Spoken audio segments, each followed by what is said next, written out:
There are a lot of crafty tools out there that range from a few dollars to a few $100s.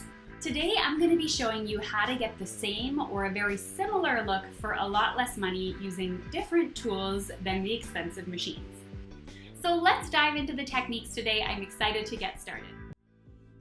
Okay, so the first thing we're going to chat about is foiling.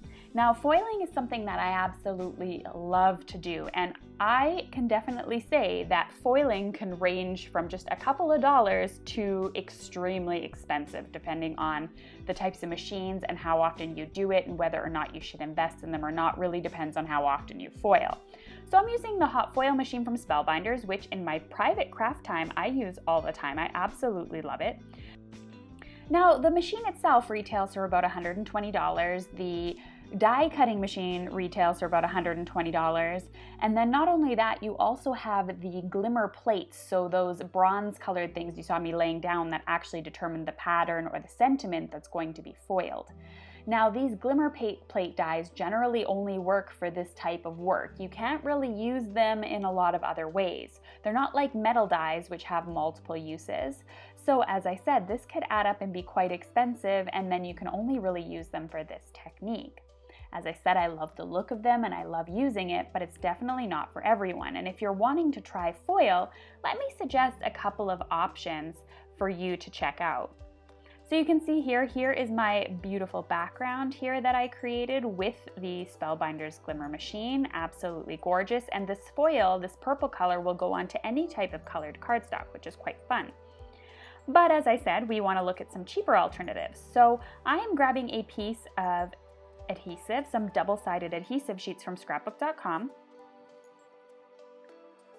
And I'm going to add some cardstock on top of the double-sided adhesive, and you're going to grab yourself a cover plate die.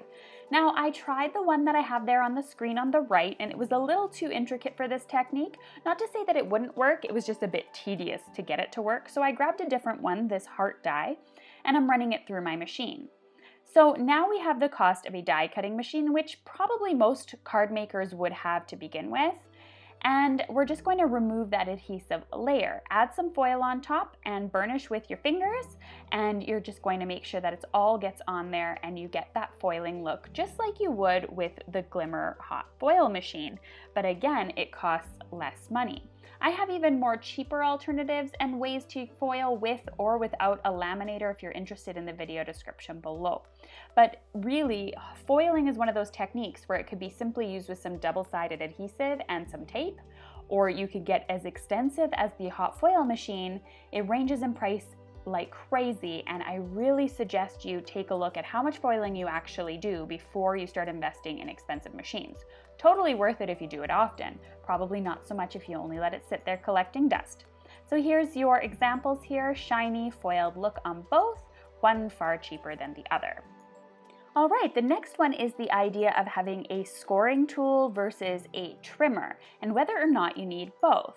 I personally have a trimmer here. It's retired now, but there's plenty available out there that includes both a trimming tool and a scoring tool on the same device. So all you need to do is invest in the extra set of blades and you're good to go.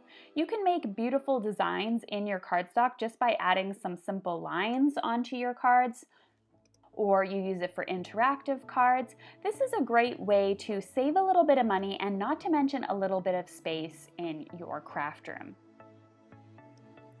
So now we're going to move into a little bit of a controversial discussion here. The electronic die cutting machine versus a regular die cutting machine.